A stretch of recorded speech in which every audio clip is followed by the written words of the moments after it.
નમસ્કાર મિત્રો, જય શ્રી કૃષ્ણ, જય પુરુષોત્તમ ભગવાન. મિત્રો, આપણે પુરુષોત્તમ માસના 8 અધ્યાય આગલા વિડીયોમાં સાંભળી ચૂક્યા છીએ. આજે આપણે સાંભળીશું 9મો અધ્યાય, દુર્વાસા મુનિનું આગમન. સૂત પુરાણી બોલ્યા, હે મુનિ શ્રેષ્ઠ, નારદજીએ ભગવાન નારાયણને પ્રશ્ન કર્યો કે મેઘાવી ઋષિના સ્વર્ગવાસ પછી મેઘાનું શું થયું? તેના જવાબમાં ભગવાન નારાયણે જણાવ્યું કે આશ્રમમાં પોતે પિતાને યાદ કરીને શોકમાં રહ્યા કરતી હતી. એવામાં ઈશ્વર ઈચ્છાથી દુર્વાસા મુનિ તેના આશ્રમે આવ્યા. આ દુર્વાસા મુનિ અત્રિ ઋષિ અને સતી અનસુયાના પુત્ર છે. તે શંકરનો અંશ ગણાય છે. તે ક્રોધી સ્વભાવવાળા છે. મેઘાએ દુર્વાસા મુનિનો આદર સત્કાર કરી એમની પૂજા કરી. પછી કહ્યું, આપના દર્શનથી મારો જન્મ સફળ થયો છે. મારો આશ્રમ પવિત્ર થયો છે. દુર્વાસા મુનિએ કહ્યું, હે મેઘા, તે તારા પિતાના કુળનો ઉદ્ધાર કર્યો છે. તારી ધાર્મિક ભાવનાથી આકર્ષાઈને હું અહીં આવ્યો છું. હું નારાયણના દર્શન કરવાની ઈચ્છાથી બદ્રિકાશ્રમ જઈ રહ્યો છું. આ સાંભળી મેઘા બોલી, હે મહામુનિ, આપના દર્શનથી મારો શોક દૂર થઈ ગયો છે.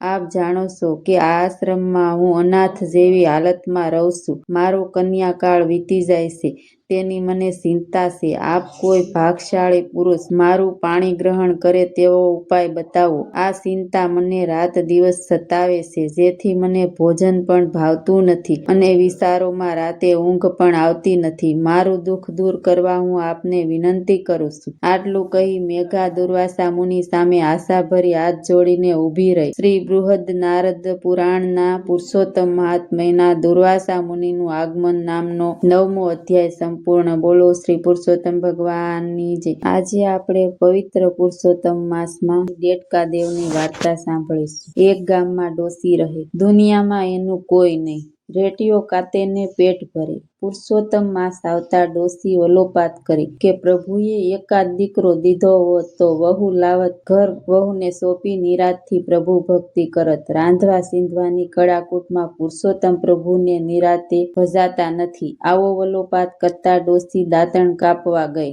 દાંતણ કાપતા કાંટો વાગ્યો. હથેળીમાં થયો ફોડલો. પીડાથી રહેવાય નહીં. પાણી અડે ને ફોડલો મોટો થતો જાય, પીડા વધતી જાય. પુરુષોત્તમ માસના વ્રત લીધેલું એટલે નદીએ નાવા તો જવું જ પડે. એક દિવસ ફોડલો ફૂટ્યો અને એમાંથી નીકળ્યો દેડકો. ડ્રાઉ ડ્રાઉ કરતો આખા ઘરમાં ફરવા લાગ્યો. ડોસીને તો મજા પડી ગઈ. સુખ દુઃખની વાત સાંભળનારું મળી ગયું. ડોસી તો દેડકાને રમાડે જમાડે અને જ્યાં જાય ત્યાં સાથે લઈ જાય. આખું ગામ એને દેડકા વાળી ડોસી કહીને દાંત કાઢે. પણ ડોસીને તો એ ભલીને એનો દેડકો ભલો. પુરુષોત્તમ માસ પૂર્ણ થયો પણ દેડકો તો રોજ ડ્રાઉ ડ્રાઉ કરતો નદીએ પહોંચી જાય. ત્યાં દેડકાનું ખોળિયું ઉતારીને અસલ સ્વરૂપ ધારણ કરે. સ્નાન કરીને પાછું દેડકાનું ખોળિયું ધારણ કરી લે અને ઘેર આવતો રહે. એ દેડકો સ્વયં પુરુષોત્તમ પ્રભુ હતા. એક દિવસ પરોઢિયે રાજાની કુંવરીની ઊંઘ ઉડી ગઈ. કુંવરી તો ઝરૂખે આવીને ઊભી રહી. સામે જ નદી છે. નદીમાં એક દેવ પુરુષ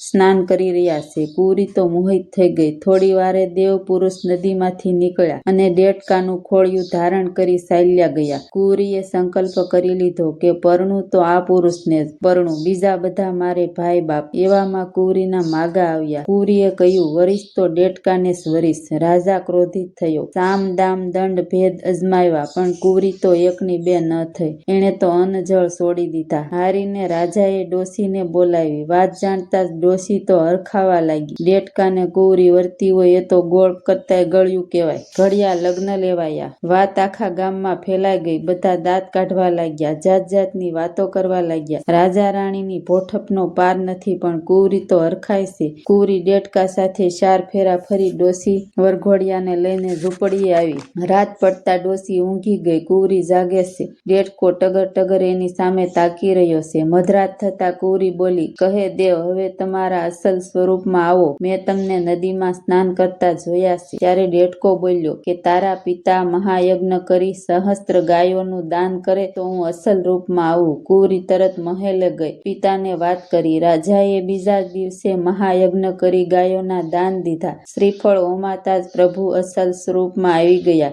આકાશમાંથી પુષ્પ વૃષ્ટિ થઈ. પ્રભુ કુંવરીને અને ડોસીમાને સદેહે વૈકુંઠમાં લઈ ગયા. હે પુરુષોત્તમ પ્રભુ, તમે જેવા ડોસીને હસીને અને કુરીને ફળ્યા એવા ચૌને ફળજો. પુરુષોત્તમ માસ ધ્યાન મંત્ર.